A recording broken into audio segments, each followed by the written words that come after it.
Hello, how you doing? My name is Charles. I want to welcome you to the God Principles. In this particular episode, I want to talk about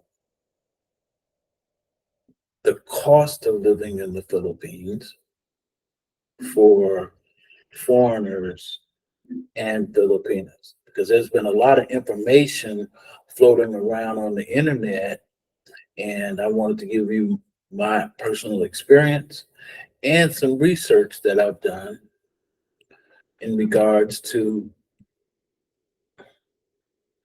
the cost of living here in the Philippines.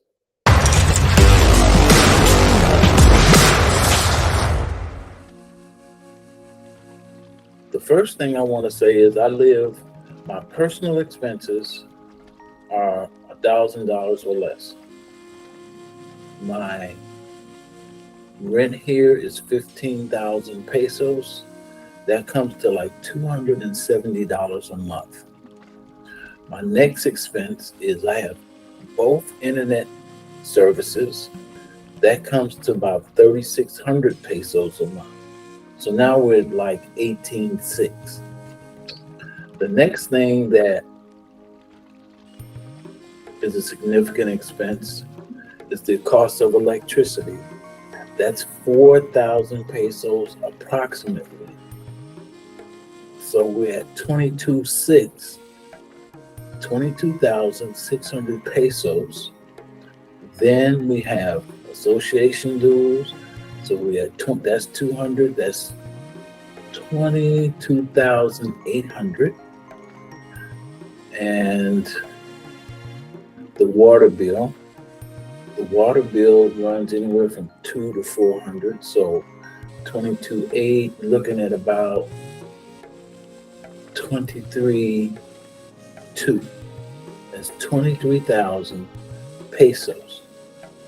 Realize 27,000 pesos is $500. When I send $500 to MoneyGram, I get approximately 27,000 pesos. So my living expense just to cover being here, the rent, the lights, the water bill, cable, is less than $500. And I live in a subdivision, and I'm in a 2-bedroom, 2-bath townhouse in a gated subdivision with security, a swimming pool, a clubhouse, and a store on the premises. So let's just say right there, that's just $500 just for the residents. The next part of my expenses will be for food. Here in the Philippines, as a single person, it's averaging about, I went the other day, it was 2,600 pesos, 2,600 pesos. 1,000 pesos is about 18 bucks. So that means that's 18 times 2 is 36, plus another 6. So let's say 36, let's say 40 bucks. So we're looking at $160 a month for food. I'm still under $800. Still under 800. And so from there, I then have my expenses when I want to eat out. That averages, if I eat out, let's say for instance, I eat out 30 days in a row, just for me. I can order food from pizza and chicken and stuff like that for less than 500 pesos. Now 500 pesos is about $9. So 9 times 3, that's $270. I'm still under 800. 5 and 270 is 770. So that leaves me a lot of leeway as far as what I can spend in other areas. I do have overhead as far as I'm running a digital marketing business. So I have a lot of overhead when it comes to the business side of my life, which is probably about another $400 a month. So I'm still looking at about 1,200 US dollars a month. And that still leaves me a little bit for savings and pay on my Visa card, because I pay my bills all on my Visa or cash. And so that still leaves me a little bit more in my savings account. And when I'm generating income from my business, that's a bonus, which I'm still working on. Now, Filipino expenses. You will hear them say that Filipinos are living on a poverty level. So that prompted me to do some research. Okay, Google, what is the average income of a Filipino? According to Time Champ, the average annual salary in the Philippines is around 537,000 Philippine pesos, which corresponds to about 9,574 United States dollars and 41 cents according to the Salary Explorer. So you can see that they live off about $9,500 US dollars a year. Now, I happen to look up what we consider poverty level in the United States. That was about 14,000 US dollars a year. So there's maybe about a $5,000 difference in what we consider poverty in the States versus what they consider here. But as you can see, the living expenses here are significantly less.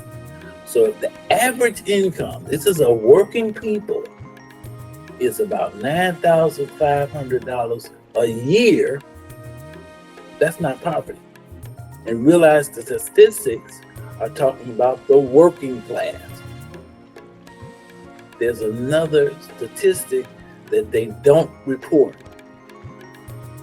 That is the OFWs, the overseas foreign workers, who funnel money because they're working in foreign industries and funneling money back here to their families, because a lot of them are married. The least amount of money that, let's say, if they were a domestic worker, daycare in another country, that I saw was $600 a month in another country. I saw salaries of about 2,500 US dollars for overseas foreign workers. And they live on complexes, things of that nature. So their expenses level is significantly less than if they were staying on their own. And they're able to send money back home to their family. So now we have a broad spectrum of economic of Filipinos. And it sort of makes you question this propaganda. That's what I'm gonna call it, propaganda, that they only make about $200 or $300 a month. I don't believe it, because I've talked to them and they make significantly more in their paycheck. However, the deductions is what hurts. So they're not really on a poverty level, because they have taxes and stuff just like we do in the States. And their expenses is not only for themselves, is that they help to support other people in their family who do not work. And that's why I have a real issue with this poverty level. It's like, I don't see it. I don't see nobody starving here. Okay, they support each other in the family unit. However, I come out of poverty. So I understand that, number one, you have to practice some discipline in order to be responsible for yourself before you can be responsible for a marriage and kids. Because it makes no sense. It's like in America, I knew I wasn't going to be able to afford more than 2 children. Here, 4 to 6 children is normal, even for the province living.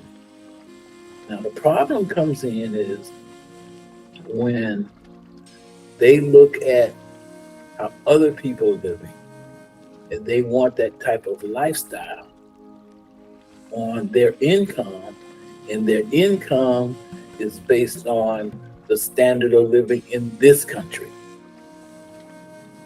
And they're living really quite well. It may not look it to us because we come together, we come here with that modern day look of what normal is and modern, but realize some of these people out here in the provinces have been living that way for centuries. They raise crops, they fish, they have animals, and that's how they live, and they live quite well. And where we make the mistake is that we think that a good lifestyle is eating 3 meals a day and having all those extras and stuff like that. They actually live a healthier life than we do. They live on the there's some science coming out that's saying that intermittent fasting is the healthiest way for humans to live, and that we have been eating improperly because as we've developed as a humanity, we start to overeat. That's why obesity is such a problem in America, and all these other health issues that come from our diets. They have those same issues too, because once they started adopting eating habits from foreign countries like rice, sugar, beer, they started to adopt and have the same disease issues that they do in modern day society.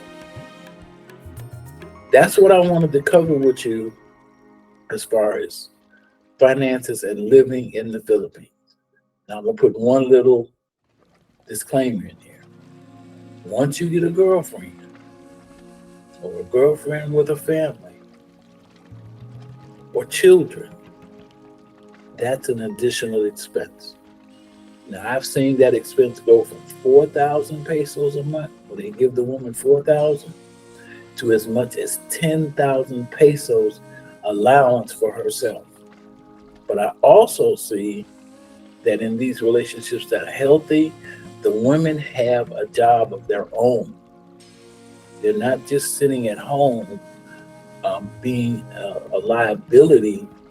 They also bring in income on their own, and that balances everything out.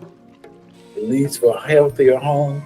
The woman is not feeling uncomfortable being dependent on someone else, and the man doesn't have to be concerned about his finances with the Filipino, but they also draw strict lines between how they help their family and what they tell their family no with. I've seen that happen. I was in a relationship and we just been over for a few months, but there came a time when her sister's boyfriend got arrested by the police because he got caught up in one of those checkpoints and he had some drugs on him. And then she came to me talking about, could I lend the boyfriend's family 10,000 pesos to bail him out of jail? And I told her no, because it's all over the internet that when you lend people money to these Filipinos, they don't pay it back.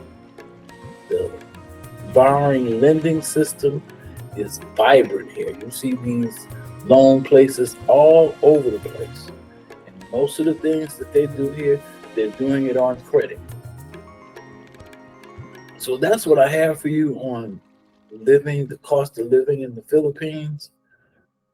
You can live above that, you can live below that. but that's my actual expenses. I actually live here in the 2-bedroom, 2-bath townhouse, fully furnished, and those are my actual expenses. So I hope this has been helpful to you. If you're going to need some help about traveling here or retiring here, you can contact me through the links in the description and schedule a consulting session, and I'll be more than happy to help you. My name is Charles Davis. This is the God Principles, and I hope to see you soon.